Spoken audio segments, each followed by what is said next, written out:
এবার তারা চিন্তা করে যে কোনো মূল্যে হাত যেন না কাটা হয়, একটা ব্যবস্থা করা লাগবে, নবীজির কাছে একটা সুপারিশ পাঠাতে হবে। এই যুবতী কন্যা সম্ভ্রান্ত পরিবারের একজন নারী, এই নারীর যেন হাতটা না কাটা হয়, অন্য কোনো উপায়ে প্রয়োজনে এটা পরিশোধ করে দেব। এটা হলো তাদের চিন্তা। আপনাদের কি মনে হয়, সুপারিশ করে কি কোনো কাজ হবে নাকি? কারণ বিচার আইনটা কার? এবার খেয়াল করেন, বনু মাখজুম গোত্রের নেতারা, তাদের একটা বিশ্বাস হলো কোন একটা সুপারিশ যদি নবীজির কাছে পাঠানো যায় তাহলে মনে হয় এই মহিলার হাতটা মনে হয় বেঁচে যাবে। এবার চিন্তা করলো কাকে পাঠানো যায়।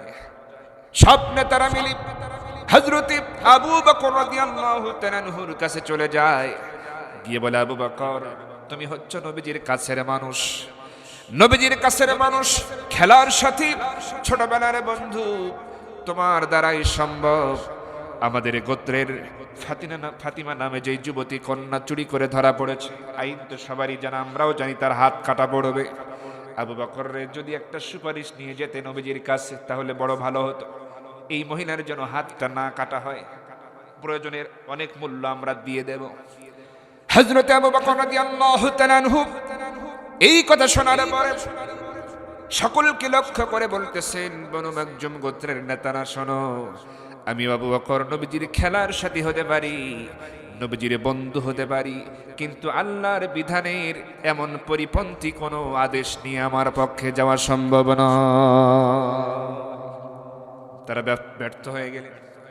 তাহলে সবাই বলতেছে তাহলে আরেকজনকে বলা যায়, যেহেতু ওমরের একটু সাহস বেশি, ওরেই বলি। বলে তো হযরত ওমরের সাহস কম না বেশি?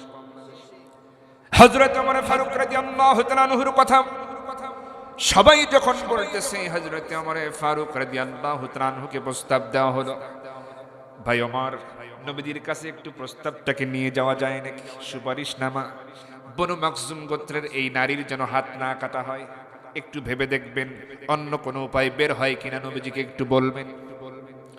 হযরত ওমর ফারুক রাদিয়াল্লাহু তাআলা আনহু বলেন, ও বনু মাখজুম গোত্রের নেতারা, আমি ওমর খাত্তাবের ছেলে ওমর, আমার তরবারির সামনে পৃথিবীর যে কোনো ধরনের সাহসী বীর যোদ্ধা এনে দাও, আমি তার সাথে মোকাবেলা করতে পারি নির্দ্বিধায়। কিন্তু আল্লাহর বিধানের পরিপন্থী, আল্লাহ যে আদেশ করেছেন, বিধান দিয়েছেন, এই বিধানের বিরুদ্ধে কোনো সুপারিশ নিয়ে আমি ওমরের পক্ষে নবীজির কাছে যাওয়া সম্ভব হবে না। কারণ আল্লাহর বিধানের কাছে হযরতে ওমরের সাহস একদম এতিমের মতো। সুবহানাল্লাহ। কারো দ্বারাই কোনো কাজ হলো না।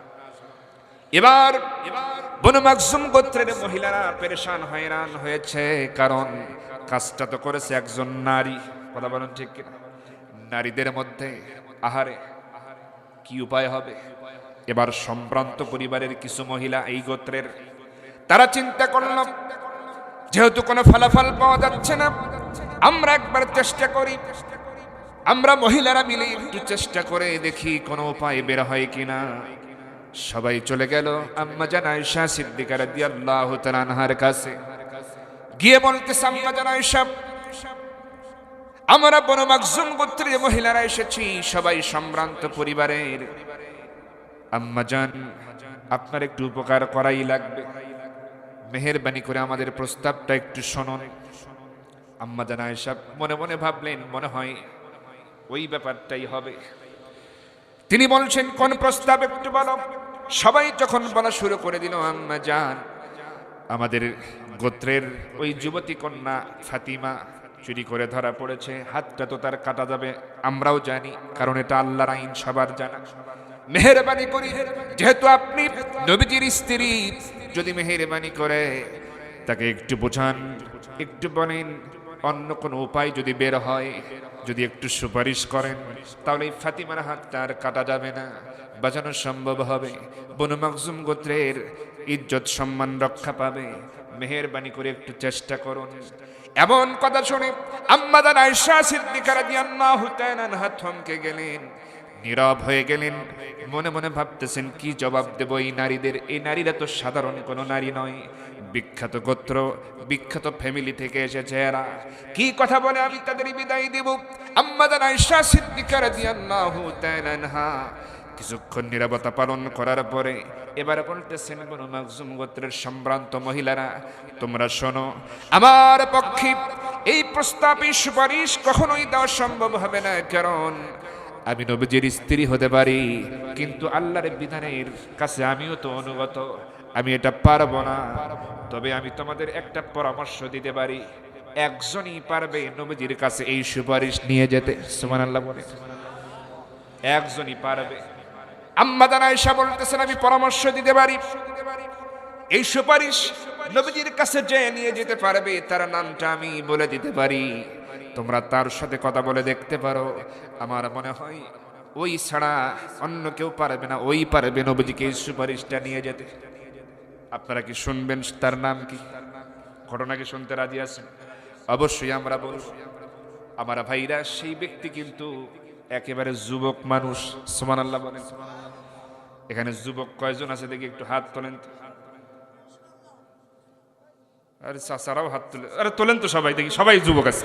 বাড়িতে যারা লেপার মধ্যে শুয়ে আছে ওরা সব বুড়া। কথা বলেন ঠিক কিনা? হাত নামান, লিল্লাহি তাকবীর। আমরা সবাই যুবক। আর যুবক না হলে এরকম রাত জেগে এরকম ভাবে মানে কোরআন শুনতে এখানে বসতাম না। এই জন্য সবাই আমরা যুবক। হ্যাঁ, বুড়ারা জান্নাতে যাবে না, যুবকেরাই যাবে। তবে দুনিয়াতে যুবকদের পরামর্শ দিই, বিয়ে করবে সাবধানে। 4টা স্বভাব যে নারীর মধ্যে আছে, এটা কিন্তু অশান্তির কারণ। এই 4 স্বভাব থাকলে তাকে বিয়ে করা যাবে না। কথা বুঝতে পারছেন? হাদিসেও আছে 4টা গুণ দেখে বিয়ে করতে হবে। যুবকের সংখ্যা একটু কম, তাছাড়া একটু ভালোভাবে একটু বুঝাই দিতেন।